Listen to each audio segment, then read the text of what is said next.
Hello and welcome to the first of two National Foster Care Month webinars, Implementing Parent-Partner Programs and Supporting Reunification. This webinar is being recorded. If you object, you may disconnect at this time. Participants are muted throughout the webinar, but are encouraged to ask questions by typing in the Q&A pod on the right-hand side of the screen. Participants can also obtain today's PowerPoint presentation by clicking the download button on the lower right files pod. We're pleased to offer CEUs for this webinar. In order to qualify for CEUs, please ensure that you are logged in at the beginning of the webinar and log out at the end. If you have technical problems during the presentation, please feel free to type into the Q&A pod or contact roshana.roach@icfi.com. Following this presentation, you will receive an email with the webinar evaluation and CEU links. At this time, I would like to turn the presentation over to Taffy Compain of the Children's Bureau. Please go ahead. Thank you so much. Good afternoon. My name is Taffy Compain, and I'm the National Foster Care Specialist at the Children's Bureau. May is National Foster Care Month, and it's a time to focus on enhancing the lives of children in foster care. This year's theme is Honoring, Uniting, Celebrating Families, and centers on the reunification of families. As you'll note, the Children's Bureau, with the support of the Child Welfare Information Gateway and numerous partners representing stakeholders in child welfare, including those alumni of foster care, foster parents, and collaborating agencies, have developed a robust website with the many resources relevant to foster care, and hope that you're able to visit us at https://www.childwelfare.gov/foster care month. Today's exciting webinar is titled Implementing Parent-Partner Programs and Supporting Reunification.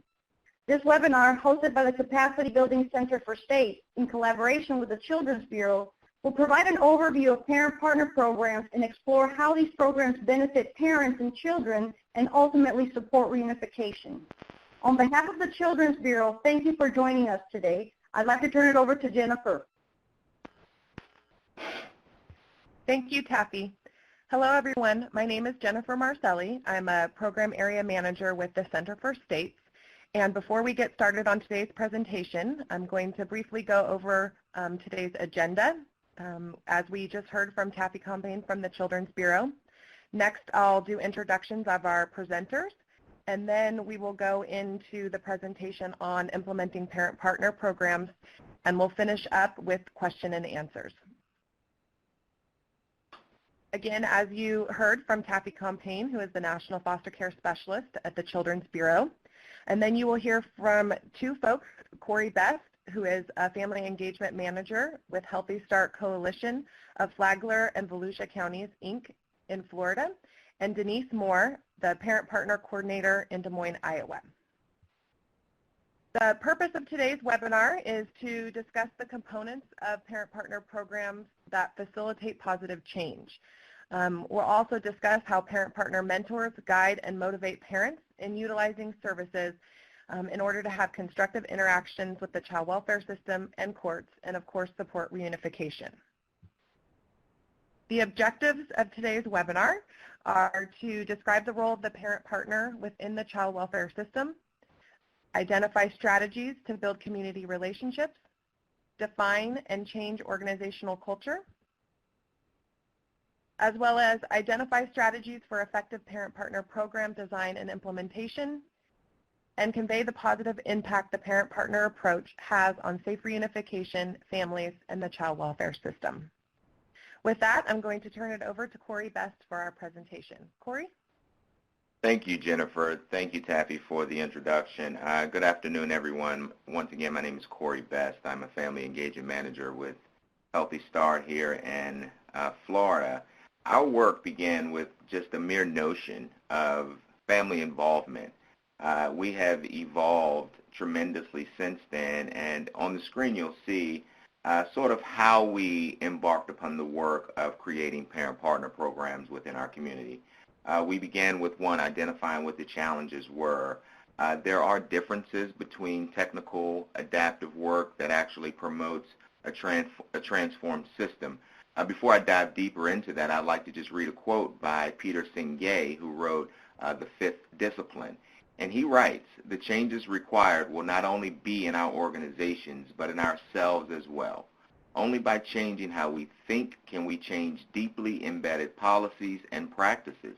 Only by changing how we interact can shared vision, shared understanding, and new capacities for coordinated action be established." That particular quote is profound for our community. As we know, technical work usually comes with perspectives being aligned. There's usually one leader who has the primary responsibility for delegating or assigning the work. The adaptive challenges, however, is when we have no clear solution to the problem. These are legitimate yet competing perspectives at work, and the solution and implementation requires lots of learning. And a part of that learning is we recognize that parents, parent leaders, parent partners can actually help to co-create the work and become a more transformed system. What that looks like is by creating a compelling shared vision, we communicated strong expectations with and for all stakeholders involved. We adopted a leadership continuum that reflects areas of strength.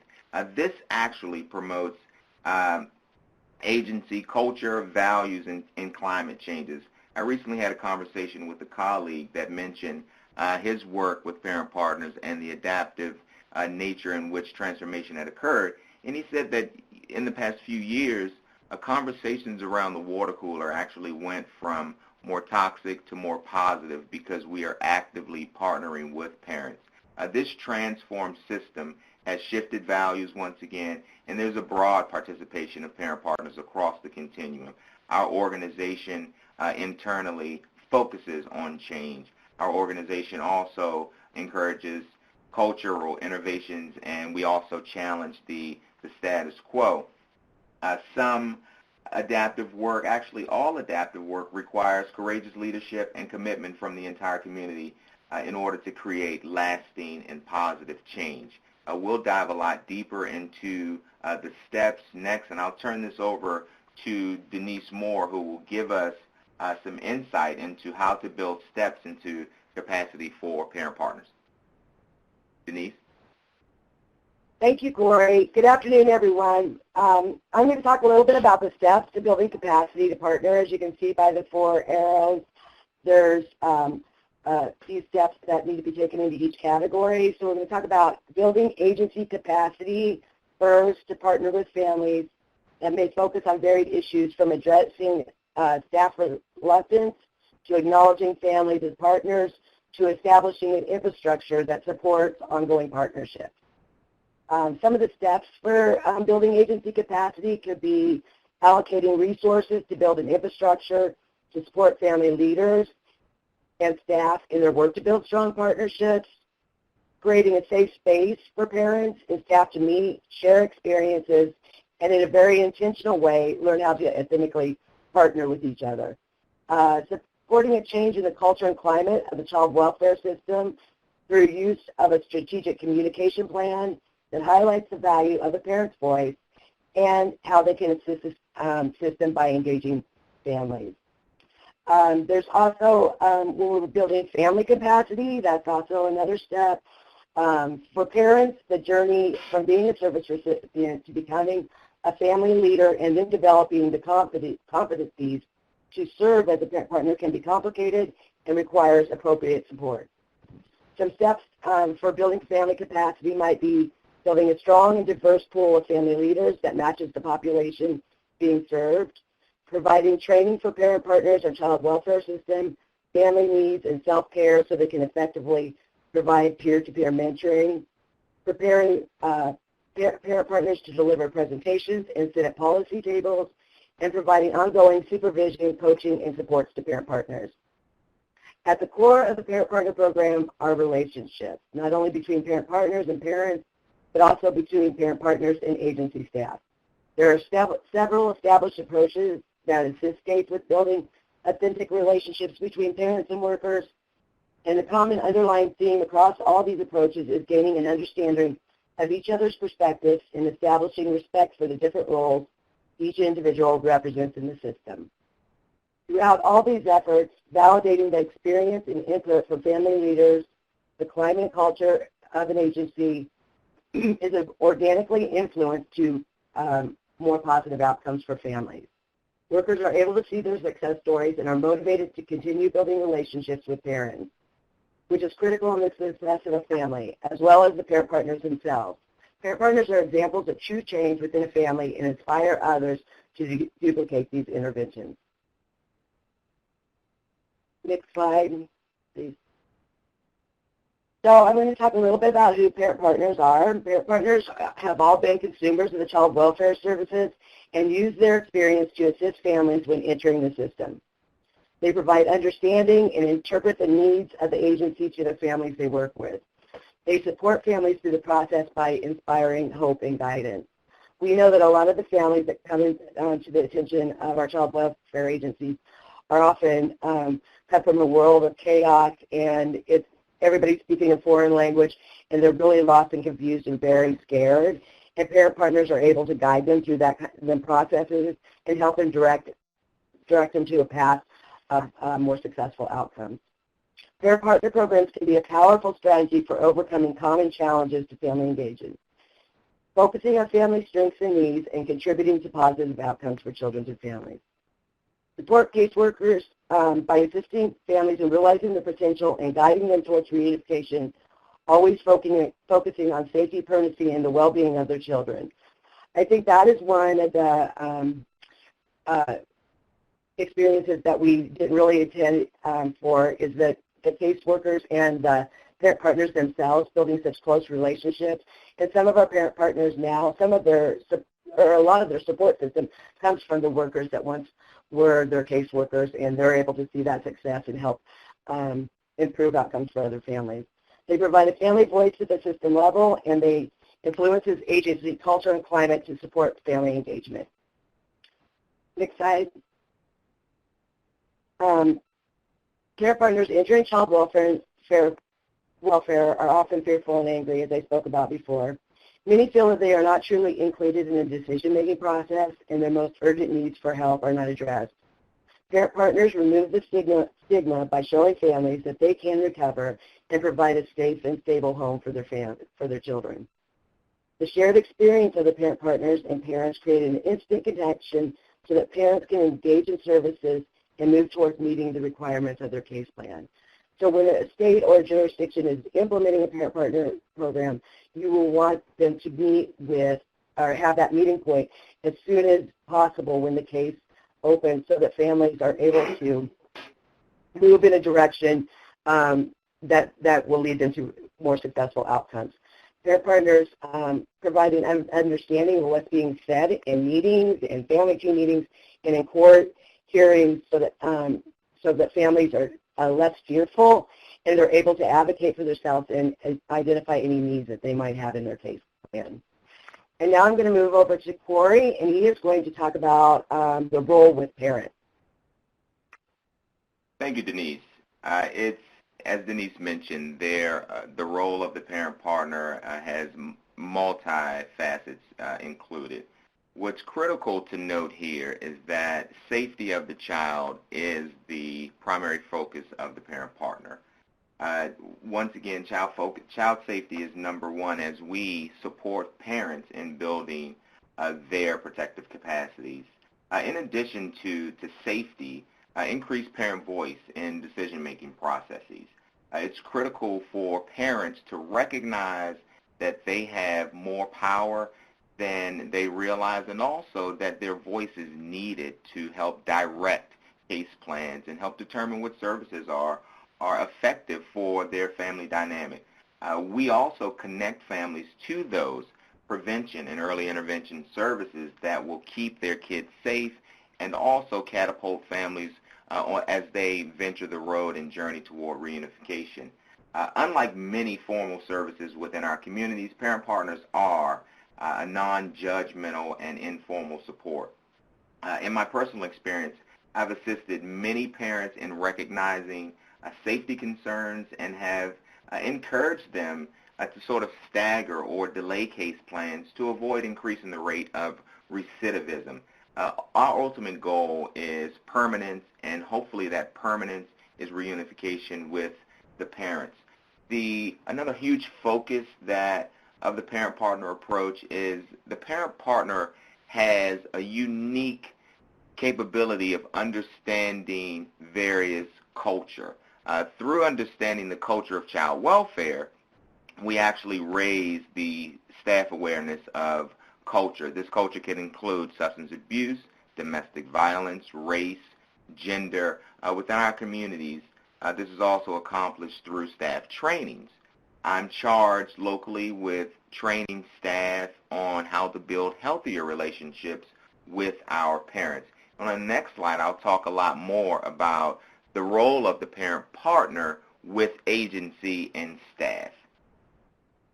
In addition to assisting parents achieve various goals, we'll take this from sort of the bottom up. The number one is to focus on supplementing the caseworker's goal.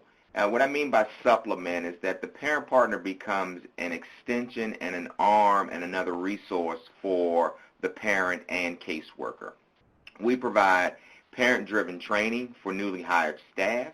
We also act as a buffer between parent and staff because oftentimes a parent may have critical challenges and needs, and as the parent partner works informally to build self-advocacy skills, we help shape strategically a parent's voice to build healthier relationships with staff. And Denise hit it. She mentioned the fact that over time, these relationships are nourished and healthy and they blossom. We also inform staff of the most effective community resources to provide services or guide a family's course toward reunification. And one of the most effective is we assist with the cultural awareness. Various cultures, as I mentioned before, from substance abuse through ethnic differences.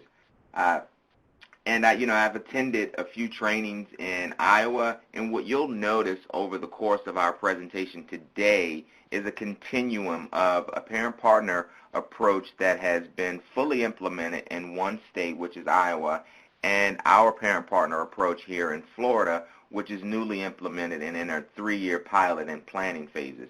The focus of the work is to sync with one another. And, at the end of the day, as we work with staff, parents are more supported, staff has support that makes reunification an achievable goal, and the parent partner becomes an added resource to reduce out-of-home stay. Staff also has an added benefit, and that is that the diminishments actually occur and offer parents services that are strength-based and trauma-informed. As we transition, we'll move into how we develop a parent-partner program, and Denise will give you some insight into that. Denise? Thank you. So I'm going to talk a little bit about a parent-partner program models. As you can see by the 3 circles interconnected, we have child welfare agency staff, contracted by nonprofit organizations, and legal aid staff. Although all the parent-partner program models provide peer-to-peer support, they differ in who employs the parent partners and other characteristics. There are 3 program models that have been adopted in the field, as you can see by the different circles. I'm going to talk a little bit about some of the benefits of each of the programs and some of what are the challenges, and then some examples of each of a state that might have one of these program models. So first I'm going to talk about child welfare agency staff, and some of the benefits might be that parent partners have opportunities to learn about current child welfare practices, how caseworkers are working with families, and expectations for the families. They also, families begin to engage with their child welfare caseworker because they see parent partners working in collaboration with agency staff. Caseworker perceptions and behaviors towards families often improve as they build relationships with parent partners, as we talked about earlier with changing culture and climate. Some of the challenges of the child welfare agency staff would be families may view the parent partners as part of a system that is working against them, so it would be difficult for them to build them kind of trust-based relationships if they feel like they're sharing, or if the parent partner is sharing personal information with the workers. They have policies in place preventing child welfare agencies from hiring people who have criminal history or in the child abuse registry, although some states may be able to address this through independent contractor processes. As you're developing your parent partner program, you will want to be able to come up with a strategic plan on how to address that issue. Also, parent partners may experience pressure from agency staff for more information as they start building their relationships and start becoming a support system for each other. They would be, their lines of communication are more free. And an example of that is New Hampshire. It has a child welfare practice model. Another one is the nonprofit organization. As Corey said or mentioned, that I am from Iowa, and our state agency has contracted with a nonprofit to implement our parent partner program statewide. And so some of the benefits of that are parent partners are not directly associated with the child welfare agency and are able to engage families more easily. Parent partners understand the child welfare system and assist families with engaging with workers, attorneys, and service providers to ensure successful outcomes, as that's similar with all the rest of the program models as well. And parent partners do not report to caseworkers or write court reports. Some of the challenges is that the physical separation between the child welfare workers and parent partners may make communication more difficult, and it's harder to build any kind of trust-based relationship. Parent partners may not be up to date on current child welfare practices, and they may miss opportunities to open doors for parents they support. And then there's issues of trust or control may emerge between agency staff and parent partners hired by another organization. And I think one way to overcome that challenge is just having intentional interactions and intentional communication plans and ensuring that our child welfare agency is invested in the recruitment, selection, training of our parent partners, as well as identifying any issues and being a part of the solution in taking care of them. An example, of course, is Iowa and Maine. And then we're going to talk about the legal aid staff, and some of the benefits are that parent partners in the legal field are protected by attorney-client confidentiality. They might be provided training by judicial staff that other program models wouldn't be able to train the parent partners with. And then parent partners in the legal field are able to advocate in court with the assistance of the attorney.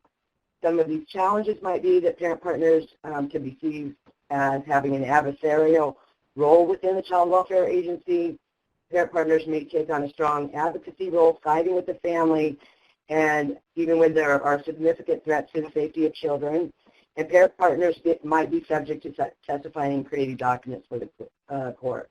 An example of that program model is in Washington State. And next slide. We're going to talk a little bit about funding and compensating for parent partners. Parent partners, of course, should be compensated for everything they do. Our parent partners are compensated from their initial meeting, all their face-to-face support, family team meetings, emails, texts, mileage, training expenses. So we compensate them for everything they do. They bring a value and expertise to the conversation, sitting on policy boards. They're compensated as well as for that. They're all at different levels of self-sufficiency, so we want to make sure that we're valuing their expertise and all that they bring into the work that they do.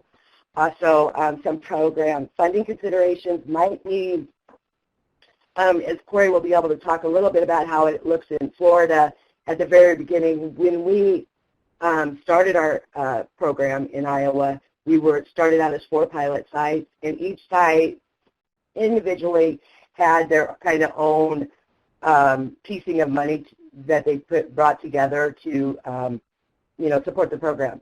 So we had also, we used grants, we used some federal money that was tailored that we could use, promoting stable money that was able to use for parent partner programs.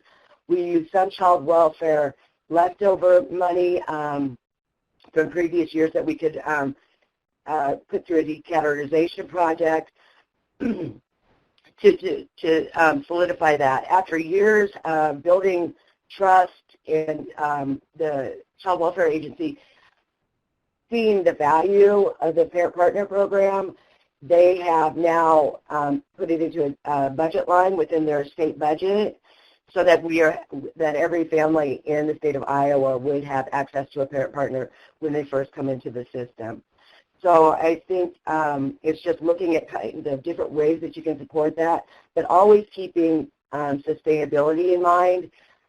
It's heartbreaking to see that when we can't plan for the longevity of the program and making sure that it's supported way beyond that initial pilot site.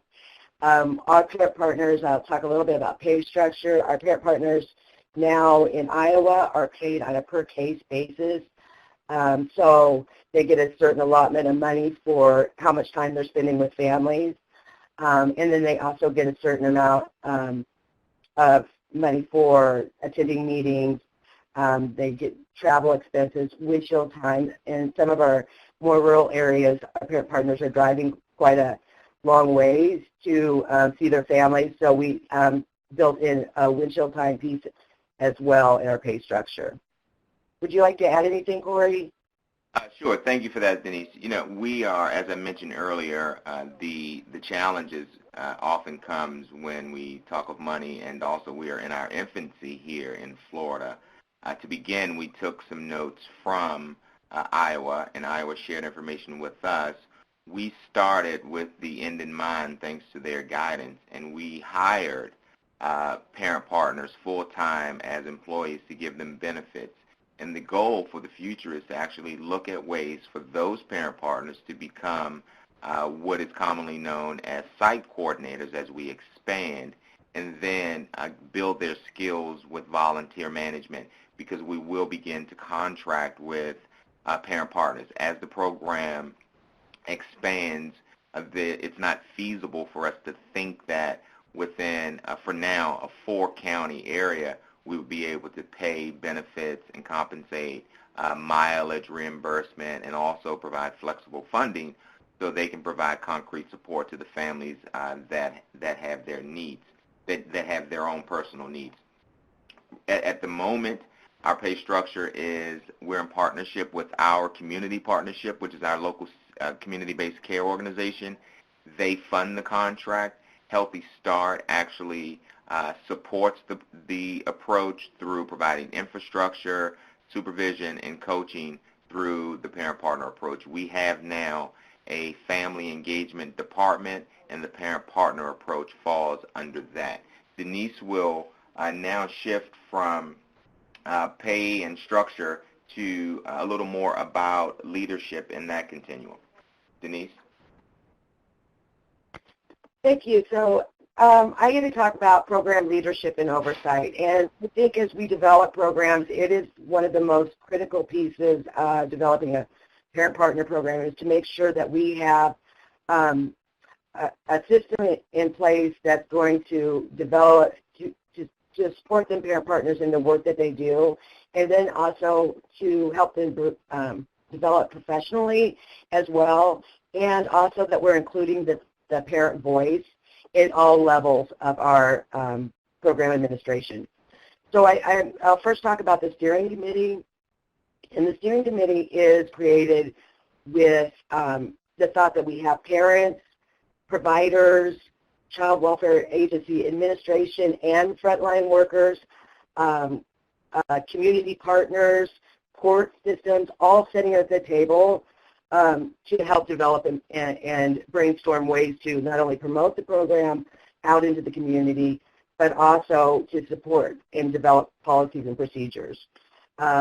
So that's kind of the two primary functions for a steering committee, is providing program oversight and advising on key decisions, and then also carrying the program out into the community, the court system.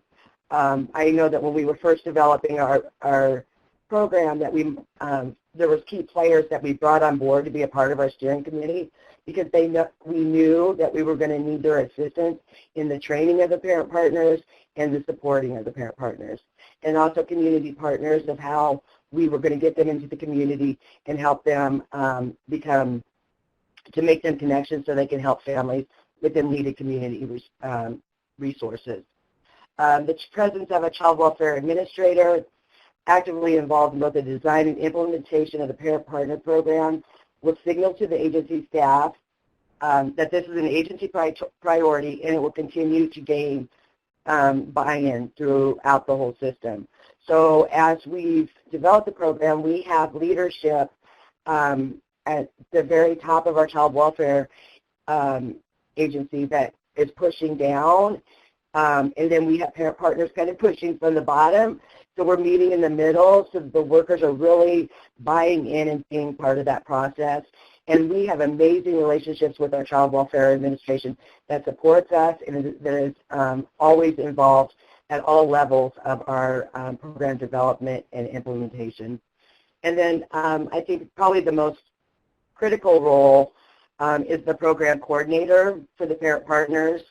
They are going to be the ones mostly responsible for providing oversight for the parent partners, for supporting them, for helping them to balance their personal life with their new professional roles.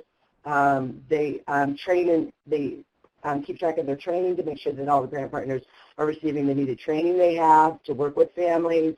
They facilitate the matching process.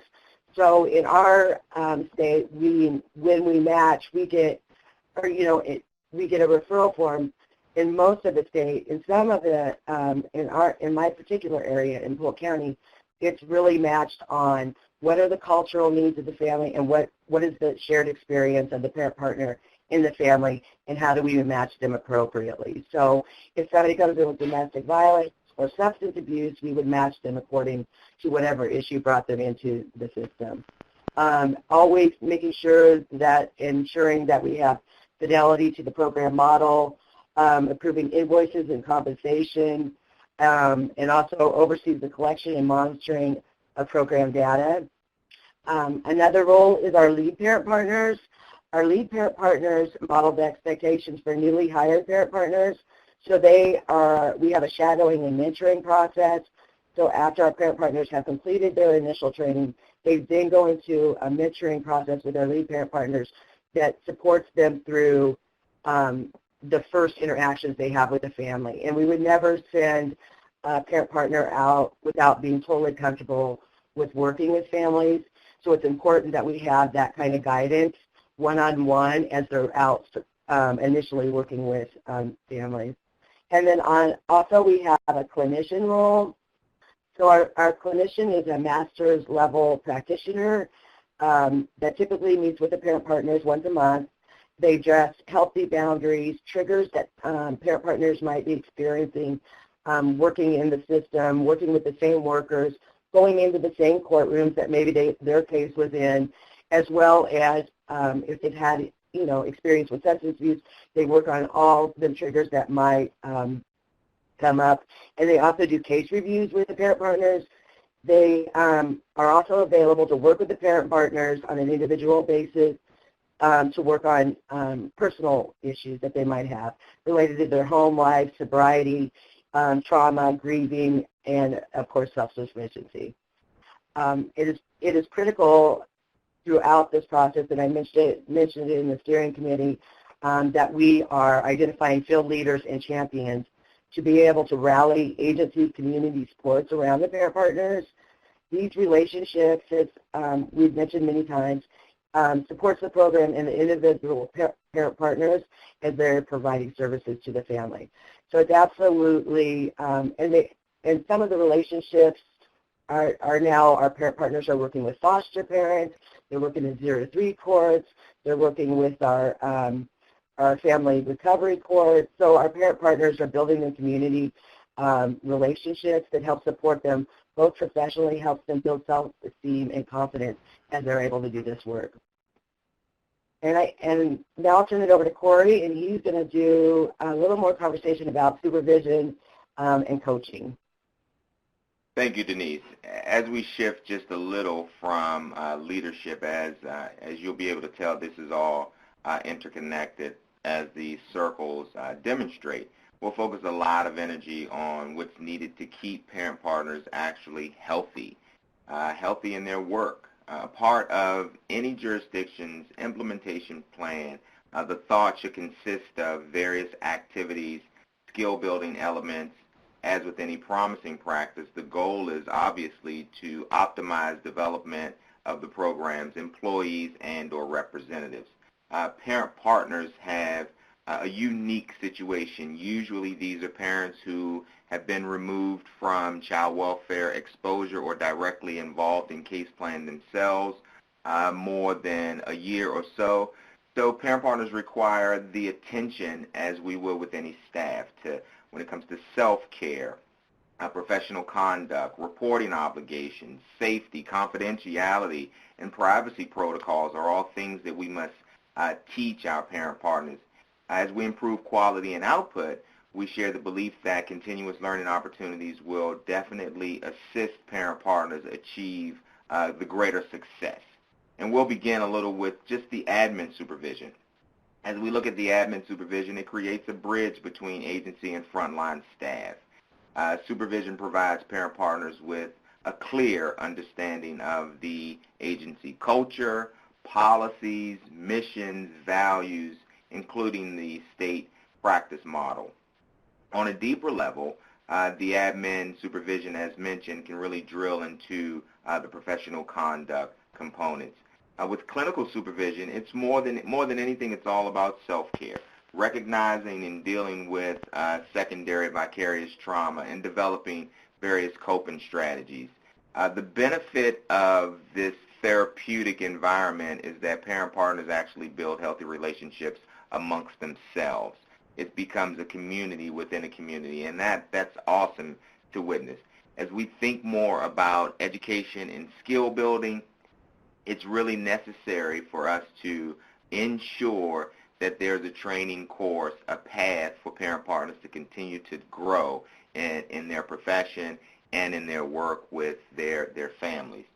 These offerings help maintain unconditional, positive, non-judgmental outlook for staff and parents. And as we help and support parent partners in building these skills, we see that they're able to transmit what's being taught to their parents. And as we know, it's hard for us to transmit anything if we do not possess it ourselves. Denise will talk specifically coming up about a training opportunity through the Center for States. Denise? Thank you, Glory.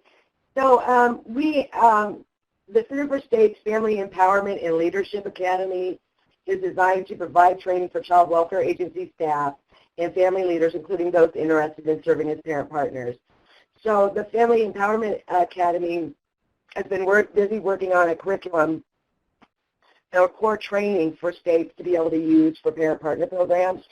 But each state or jurisdiction should design a core training or a training academy and other professional development opportunities for parent partners. So as you're developing your steering committee, this would be a major objective for your steering committee to take on, really establishing what are the trainings that the parent partners are going to need to be effective in their work. Would it be confidentiality? Is it mandatory reporting? We know that it would be also how to navigate the child welfare system, what do the courts look like, what is the language that's going to be used in the courts, what are the name of the court hearings. So that is a piece that every state will have to design their own training development. But in the meantime, this also is the Center for States developing this core program for parent partners as well. And if you go to the next slide, it will show you kind of what FELA's parent partner e-learning module is looking at. So it's going to build knowledge and skills in effective peer support to families, roles and responsibilities of parent partners, mentoring skills, ethics, professionalism, and confidentiality, and working with parents from diverse cultural backgrounds and with varying needs. And I think it's important as we develop our core training that we also keep in mind that they're always going to be learning and that they should have access to all trainings that the state might provide through the courts, through the communities, through the provider agencies to help build them professional skills.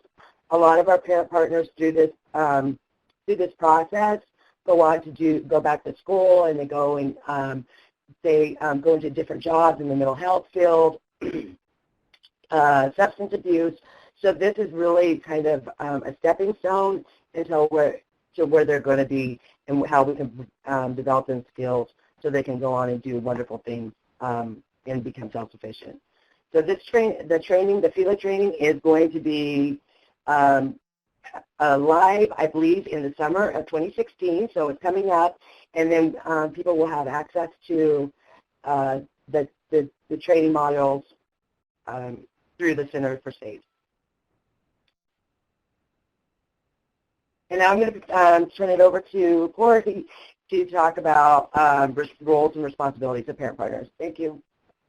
Thank you. We've touched briefly on the parent-partner roles and responsibilities. Here I'll try to go a little bit deeper into after we've identified parents, we've established relationships, we've implemented the parent-partner approach, we really help to solidify the foundation by working with state, nonprofit, and or community-based organizations to co-create roles and responsibilities for parent partners. And as you can see from our slide there, one is to provide informal peer support to parents within the child welfare system. We actively assist parents with developing goals and connecting to community resources. These goals actually help to support parents during court, team meetings, treatment and recovery, and other community events. Parent partners also, as leaders within their communities, take part in speaking engagement, participate in state-level committees, and co-facilitate trainings to local, state, and national audiences. Developing and articulating these roles actually provides stability, a lot of consistency across the board, and once the roles are determined, we're able to share, build upon, and assess actually what's working.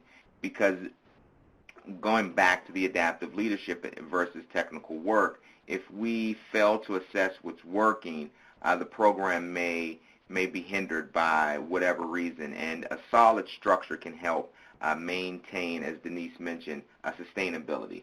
Another fundamental element to this process is to ensure that there are desired qualifications and or exclusions. And what I mean specifically, usually we have a criteria here in Florida where we would prefer that a parent partner has a closed child welfare case for at least a year. That's up to conversation. We can, we're thinking about maybe minimizing that to 6 to 8 months. Definitely no felonious criminal charges involving severe harm, death to a child or an adult. No criminal activity whatsoever within 5 years. Having these parameters helps support the fact that parent partners have changed their lives and are in position to actually give back to the community by promoting safety, by helping parents achieve reunification through shared lived experience. The pilot phase of our program has been an eye-opener for me. It has taught a lot of soft skills such as humility, self-awareness, a sense of purpose in this work, and the ability to work independently are all skills that we help parent partners hone. And Denise will add more, as she dives deeper into, as we talk more about our cultural responsiveness. And I'd also like to highlight the unspoken role is always to utilize a strength-based, non-judgmental approach and model effective communication with staff. And as we transition, we'll talk a little more about how that works, how these roles and responsibilities help with agencies' cultural responsiveness. Next slide, please. As we know, for many years, researchers, practitioners across the country and world and professional organizations have voiced concern about the need for culturally competent workforce, as well as programs and services that are designed to be respectful of families' culture. Historically, however, we provide written material in various languages, match participants and providers based on ethnicity and race, and have not incorporated traditional child-rearing practices into program curriculums or child well-being measurements. So the slide here, it gives you somewhat of an indication of the complexity and the responsiveness that we possess as parent partners. One, with Latino and African American families, lesbian, gay, bisexual, or that whole population where parents are questioning parents, or transgender, Native American, immigrant families, complex trauma, and single fathers are all cultures that we respond to through the non-judgmental lens. And as we respond as opposed to react to these cultures, we actually promote cultural humility, meaning we understand another's culture. I do believe that as a father, I'm often amazed by the benefit of working with men to accomplish various goals, whether it be reunification, co-parenting strategies, or what have you. Having a male parent partner increases father engagement in services, and it actually adds a much-needed voice to team meetings, court, staff. The more we recognize that there's a culture of safe and effective parenting by dads, we will continue to see reunification increases. And Denise in Iowa, they have a very unique way of pairing parent partners with various cultures. Denise, would you like to talk a little more about that? Absolutely. So I think what we do, and what I think that all programs should do is really look at the diversity within your parent partner workforce. So when we are identifying possible different populations for parent partners, or when we're going to get our recommendations from the department on people to be parent partners, we look for the different populations. We know that it's the shared experience of that connects families to parent partners. So if there's a Latino family, we would want a Spanish-speaking parent partner. So we're constantly recruiting for them. We are also gender-specific in Iowa. So our dads, we are constantly recruiting for dads to be able to work with other dads, and on down the line. So as we have Native American parent partners, we have African American parent partners, and we also match on their culture and ethnicity, as well as the issues that brought them in. So as much shared experience, it provides an instant connection between the parent partners and the families they're working with. And we know that the experience is different. We look at disproportionality numbers throughout the states and throughout our state, and we know that we need to really make some intentional effort to create that kind of connection between the families and our parent partners. Thank you, Denise, for that. We'll shift gears a little bit into you mentioned intentionality. As we go to the next slide, you'll see how important relationships are. It's critical that we have as many players from our communities involved in this process of not only reunification, better outcomes, but promoting parents, usually a disenfranchised population, to professional growth and development is awesome within our communities. We need the families, we need child welfare agencies, we need the courts, and all members of the communities. I've actually had several questions regarding the exact nature of our work. As we talk about what's needed, it takes courage, perseverance, challenging the status quo, as mentioned before, meaning that wholesome relationships between communities, agencies, parents, and the system must be established before the work can continue.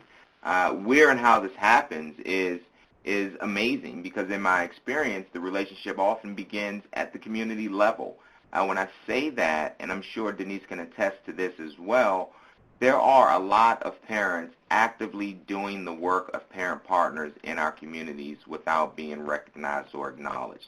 At local resource centers, identifying parents is a way to obtain parent partnerships and buy-in, parent support groups, and other grassroots efforts.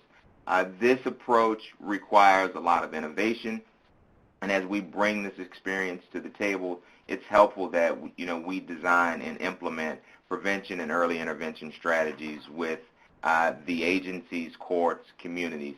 It's only through collaboration that we move from a child protection system toward more of a child welfare community. And as we wrap up this segment, Denise will specifically highlight the value of engaging community partners. So community partners, it sounds like we're repeating ourselves, but it's just so critical to the success of the program. Community partners should be brought on board as in the design phase, with selected community leaders recruited into the steering committee, as we mentioned before, and be prepared to spend time finding the right partners willing to commit to the program and engage them in meaningful ways. So a lot of, I think, the unexpected outcome of our parent partner program was our parent partners are actively involved in their community. So they are out doing volunteer work.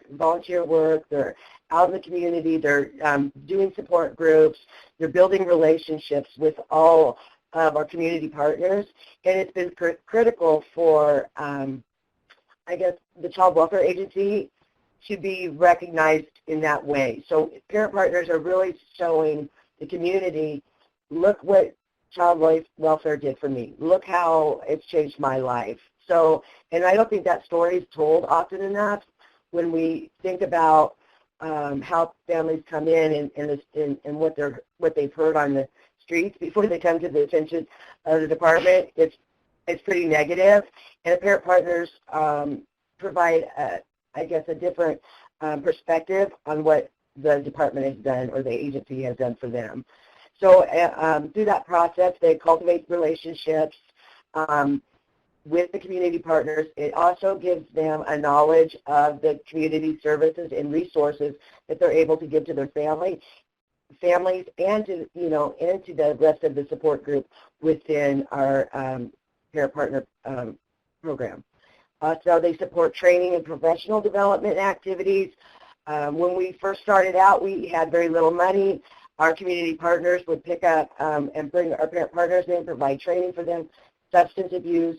We had mental health clinicians that were willing to come and work with our parent partners on our clinician piece, and them kind of substance abuse, helping parent partners understand substance abuse, and all them trainings we can roll into the engagement of the community partners. Also, they provide in-kind donations. They provided meeting space, flip charts, trainings, as we mentioned before. And also, if the partnerships between universities and other organizations can help you support data collection, assessment, and evaluations for your program that is critical to sustain it as well as to expand it. So you will want to take some time to really develop them forms to meet the needs of the program, and so you're able to show actual outcomes when it comes to funding or to looking for funding or funding needs.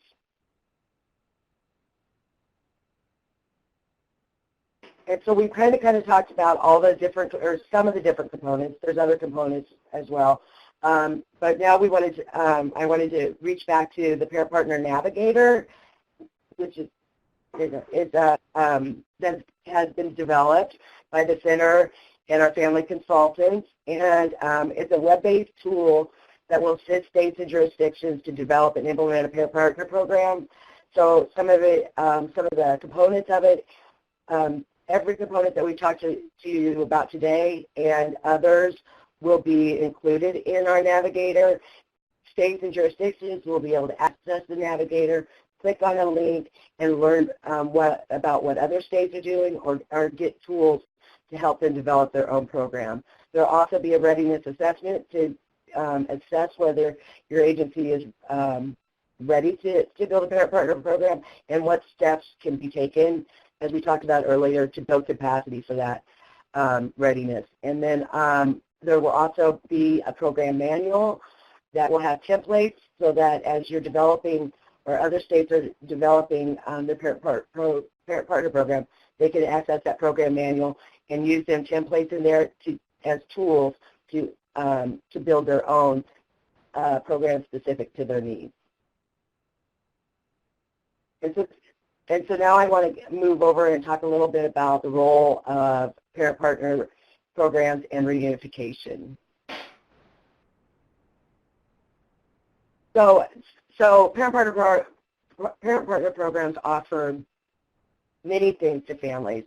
I think some critical elements is the early engagement. We know child welfare guidelines do not match up to substance abuse or mental health timeframes. So we need to get families moving from the very beginning of their case and moving down a path to successful outcomes. So we really start from the very beginning when a family first comes to the attention of a child welfare agency and come up with a plan. When are they going to see their kids? What are the steps? If it's substance abuse, we know we need to get you an evaluation. The parent partners have resources to help assist families in getting that substance abuse evaluation or the mental health evaluation. So families are on a path right from the beginning. If we give them too much time to languish in the system, we know that because of the federal requirements and our state requirements, we're not going to be able to engage them in services in time for them to have successful outcomes such as reunification. So early engagement is critical to success with families. The peer-to-peer mentoring, as we've mentioned before, families come in alone, they're scared, they come from a world of chaos. A parent partner comes and says, I came from the same place you do, and today I'm able to come back and help other families, and I want to walk through this whole process with you. And they walk from that very initial meeting. They help them to understand what's being said in court hearings, in family meetings, family team meetings. They also help families to be able to self-advocate for themselves so appropriately, so they're working with families behind the scenes to really identify what are some of the strengths that are happening right now and what are some of the needs, what's not working well, so you're able to say it appropriately to your team and build that kind of team approach around families, because we know that's critical to the success of families. Reduction of social isolation kind of goes with that.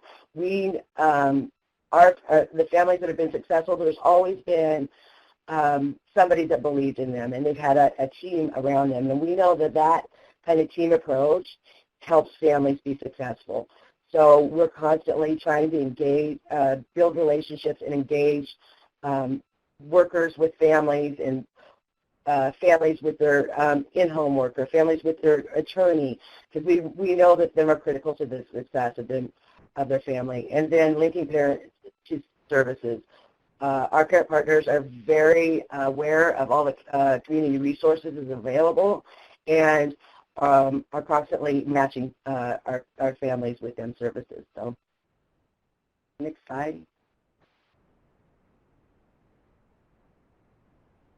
So early research indicates the relevance of parent-partner programs and reunification. So we in Iowa have had evaluation or a study done on us. We were granted, we had a grant from the Midwest Child Welfare Implementation Center, and they did a study with our parent partner program also and moving it to statewide as well. But they created documents, we created surveys based on the protective factors, and we took administrative data from our child welfare agency and we compared it to our parent partners and to see what the outcomes were. And our parent partners, the families with parent partners were more likely to be reunified, and they were less likely to come back into the system. There's also been research done in Contra Costa, California, that shows that families with parent partners are 4 times more likely to be reunified. So as we're continuing to build evidence-based programs, we know that we're now a promising practice and that we're still doing the study in Iowa as well, so we can continue to build on that. But it's definitely showing that families are reunified more often. They provide a bridge between parents, foster caregivers, staff, and the courts. We're constantly refocusing parents on how to move to the next step and to not get bogged down with certain aspects of their case, and to really just keep moving forward and work towards having their kids return home to them. And then our parent partners are, as the case proceeds through they're constantly working with them to build them informal supports, because they know how it feels when everybody leaves at the end of the case and they're left alone.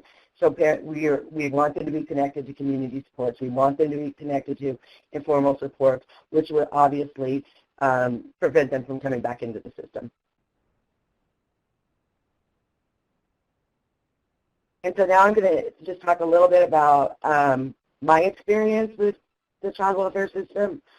I'm a mother that had my children removed and had been successfully reunified with my children. Reunification of families is especially close to my heart. Because of that, that's my passion. I want to create the same experience that was made for me and my kids. When I look at the success of my family today, I owe it to the people that believed in me and really took the time to get to know me and see something in me that I wasn't able to see in myself. The feeling I had of despair, fear, hopelessness will be my guiding force forever to influence change and impact the success of families. Parent partners support families in a way that is non-judgmental and are able to hold them accountable using their experience to guide them. There is an instant connection between families and parent partners that is undeniable. This connection assists families in engaging in services, fulfilling their case plan obligations, and understanding the processes and removing the fear associated with working with the system.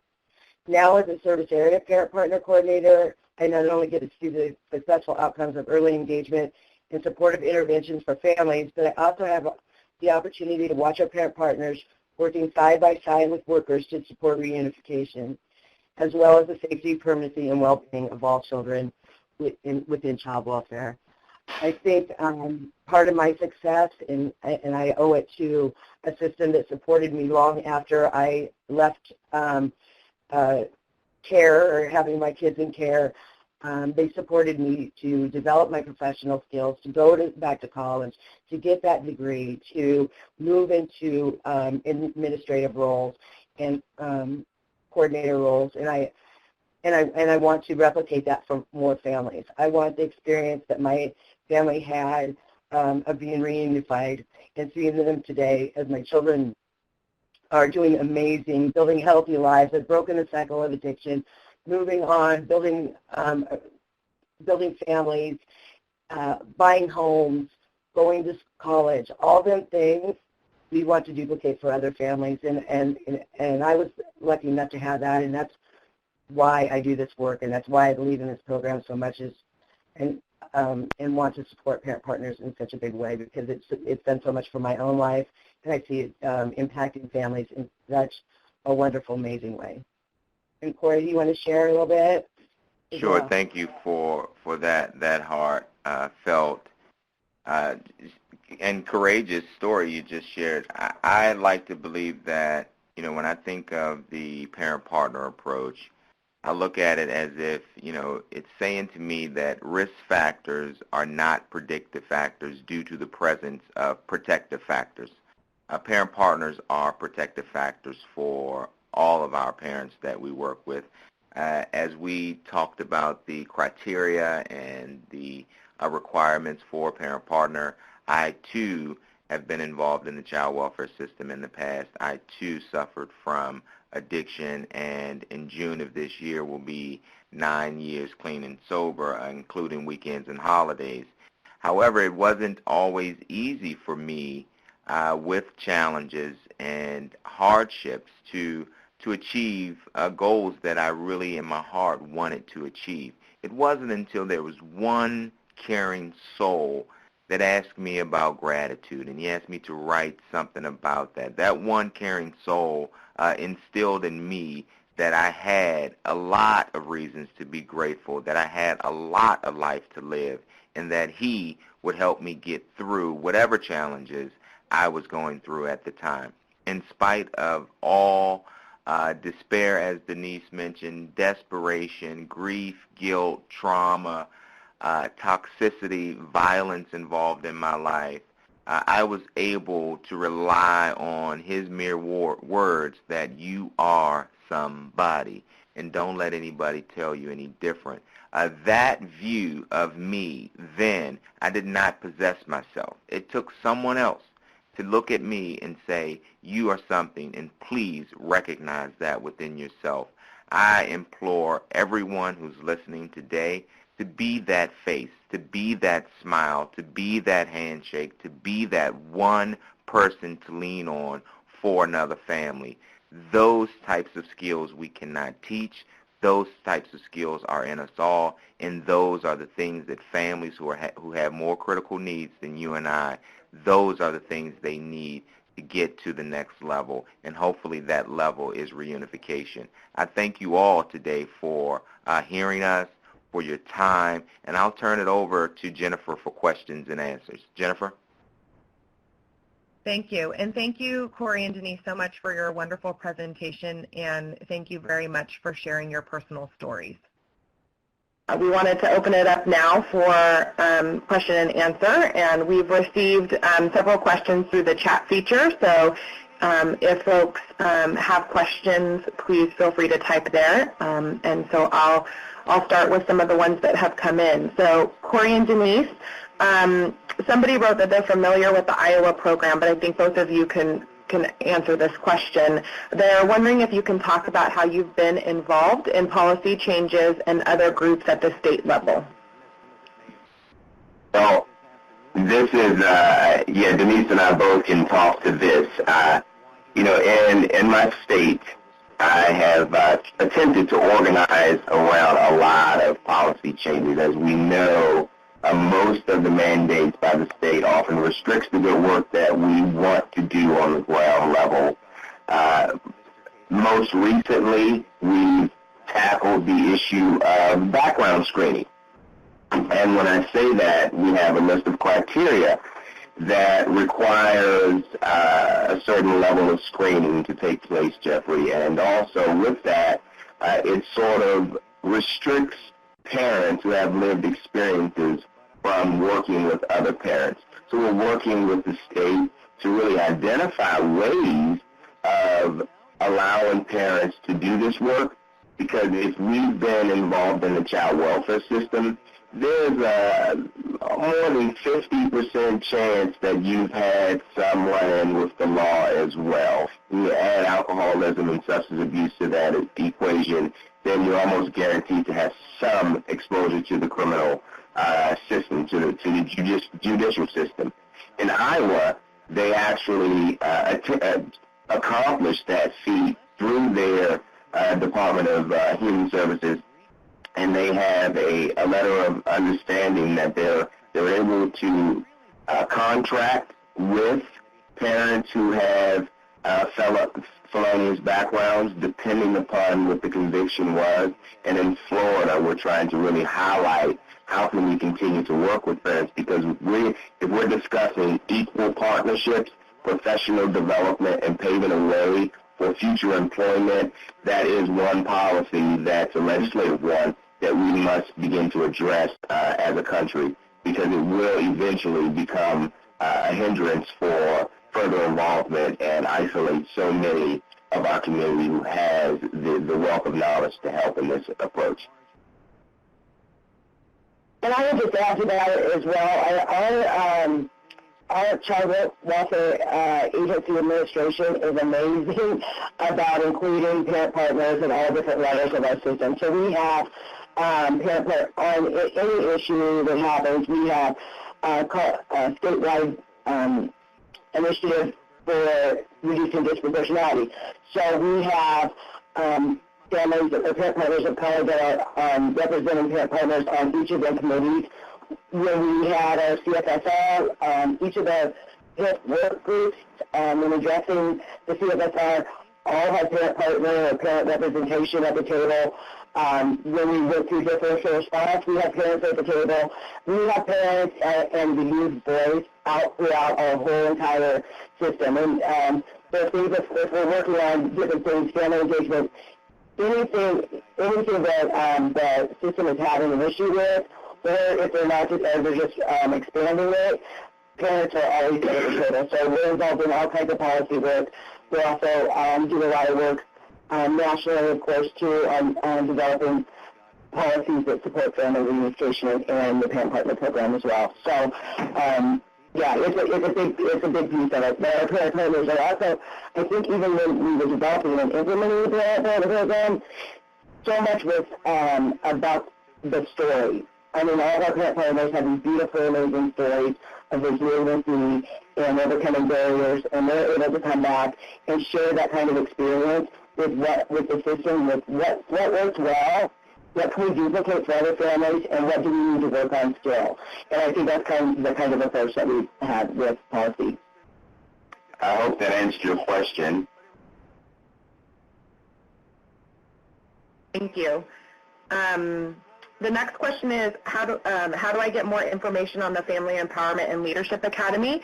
And I can answer that. It is planning to go live in July on the Center for State's CapLearn site, which is where our learning experiences go. And when it's ready to launch, we'll be sending information out through our listservs.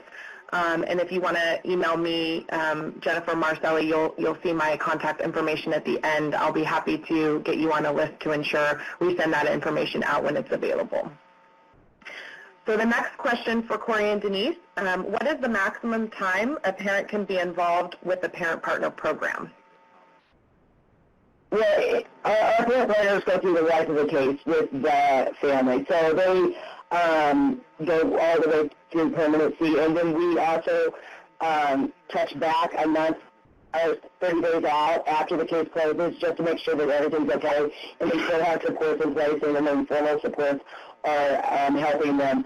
But I think, the connection that parent partners and families make with each other, it's really hard to say, okay, your case is closing today, I'm never going to talk to you again. So our parent partners build in relationships. It's such an emotional connection that it might not stop at that point. But as far as our program goes, it goes for the life of the case.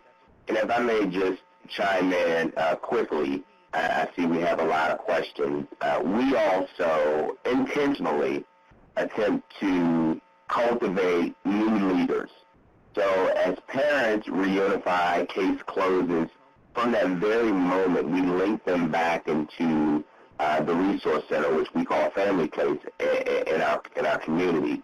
Through that, parents become active, they're giving back to the community, they're receiving training, and actually on the road to become parent partners, because our vision is pretty big, and we're hoping that our pilot program will continue through the next few years and beyond.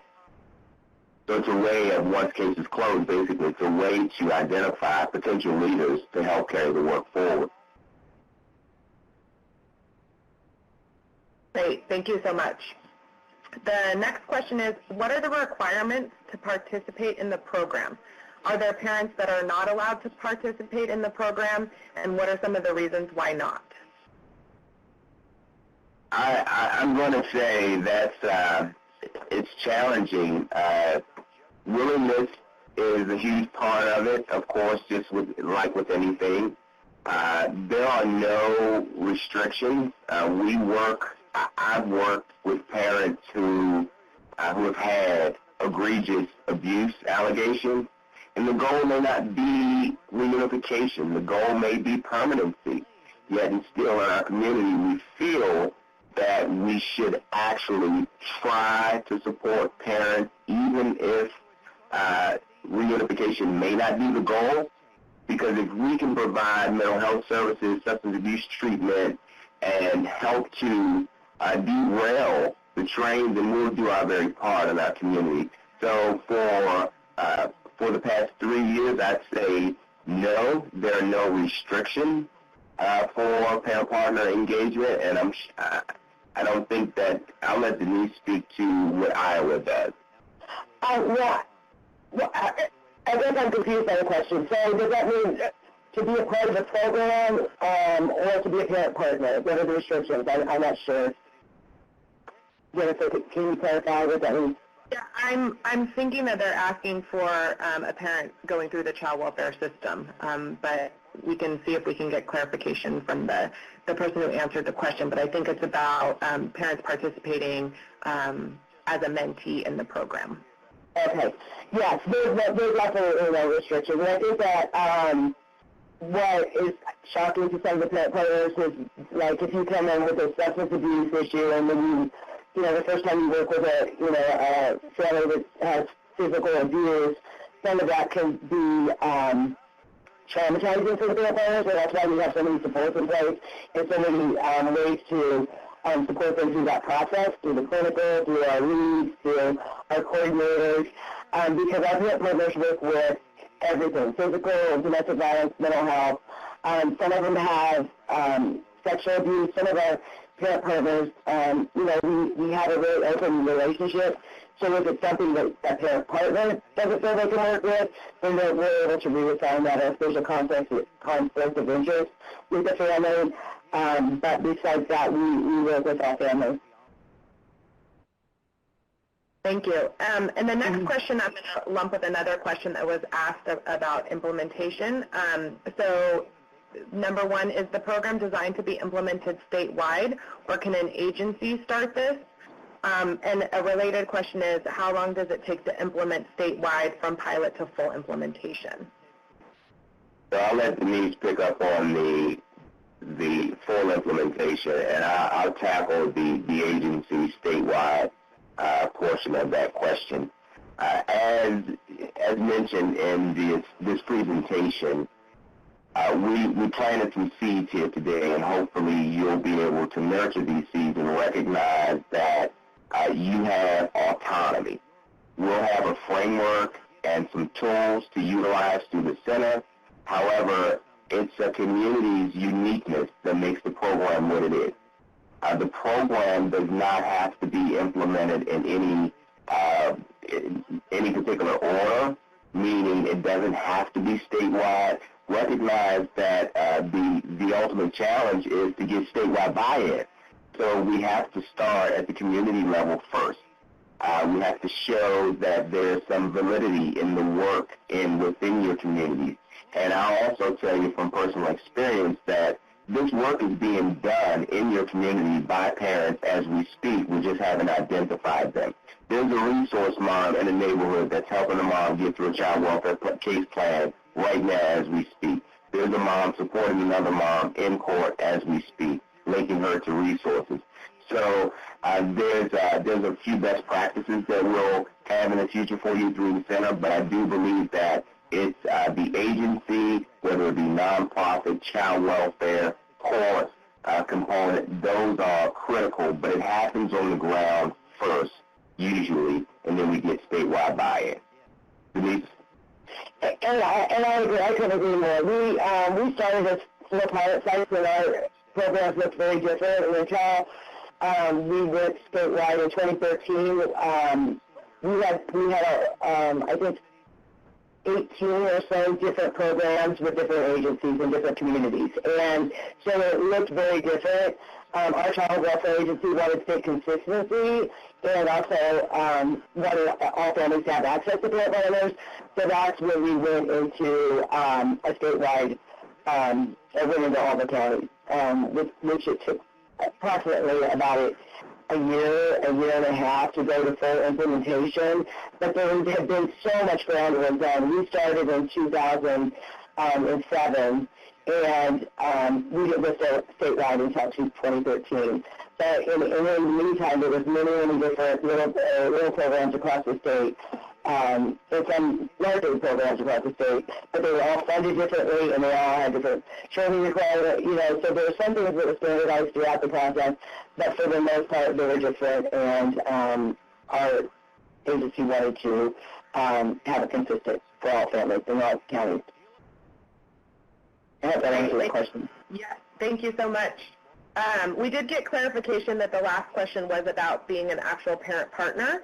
So I'll let you answer the question about if there are any reasons why somebody cannot be a parent partner, as well as there's a question that's related around, does a parent partner need to be a professional or have a degree? Okay, so anybody can be a parent partner unless they've been convicted on the death of a child or sexual abuse, I think, is the restrictions on some different programs. So it's going to, as you develop your own parent partner program, you're going to want to make your own restrictions on whatever you feel fits your community and the needs of your families. As far as like, we have parent partners that have had their rights terminated, and they're amazing parent partners. So it's really just overcoming the obstacles that brought you to the attention of the department and being able to come back and mentor other families. And having that compassion and empathy for families. They don't have to have a degree. We have parent partners that are some of our best parent partners have not graduated from high school. So, but it's moving to a coordinator position to advance in the program, you would need to go for a degree. But our parent partners are amazing at all different levels of education. It's really not the educational requirement they need. It's really the experience with the system, because they're really just creating an understanding of what's happening and helping families to understand the system, what's the next step, and helping them get to more successful outcomes. So before we move to the next question, I think it's critical just to back into that one just a little bit more. And, the criteria, I believe, can vary from state to state, depending upon your jurisdiction. However, I think, it's to be credible, to remain credible. It's safe to say in our community, we will not, emphatically, we will not entertain a parent partner who has a sexual conviction of a child, adult, any vulnerable children or adults. We will not employ anyone with that kind of background. So that hopefully that answers your question a little bit. When it comes to the length of being sober, that's up to the community. How many years you would like to see a parent partner show good moral character, that's something that can be up to the community. How many years since an arrest, things like that. But I think we're going standard here in our community that certain things we'll just won't entertain. Thank you. We have a couple more questions and a couple more minutes. So first we had a comment from Heather Davidson saying that she would say a parent partner being at a pre-service training for foster parents helps the applicants know that the parents of the children they may serve are not scary people, and it helps them to understand the other side with the parent who has lost their children. So I just wanted to say that, and leading into the next question is about training, and I know you guys briefly covered it, but there's a question around what training do parent partners receive and through whom? So in our community, we are once again in the early implementation phases. I've been certified in various trainings across the country, and the standard for we're attempting to develop a certification process for parents. And through that certification process, we have identified a few core trainings. One being the training in the protective factors. Two, training in trauma-informed systems and responses. Futures Without Violence that helps paraprofessionals work with parents or families who have been exposed to domestic violence. Denise mentioned Dependency 101. We've created a brief training in our Dependency 101. We also have motivational interviewing and ethics and boundaries as our core components for training parent partners. And with that, of course, some of the soft skills we just cannot learn or teach in a classroom setting. So a lot of it after the certification process will be ongoing coaching back to the supervision and the leadership that Denise mentioned. And mandated reporting as well. Great. Thank you, Corey. And the final question we have is, are you aware of models where a parent provider or support agency like Family Corps has a parent coordinator co-located in the child welfare agency? Well, can you repeat that one more time? Yeah. I think, yeah. Sure. Are you aware of models where a parent provider support agency like Family Corps has a parent coordinator co-located in the child welfare agency? When we started, I was on AmeriCorps. I started over, we were located at our child welfare agency. Our whole program was. So I think that it would be beneficial because then you can build in relationships and build trust. One of the best aspects I think of us having our program over there was just the relationship between our social workers and our parent partners.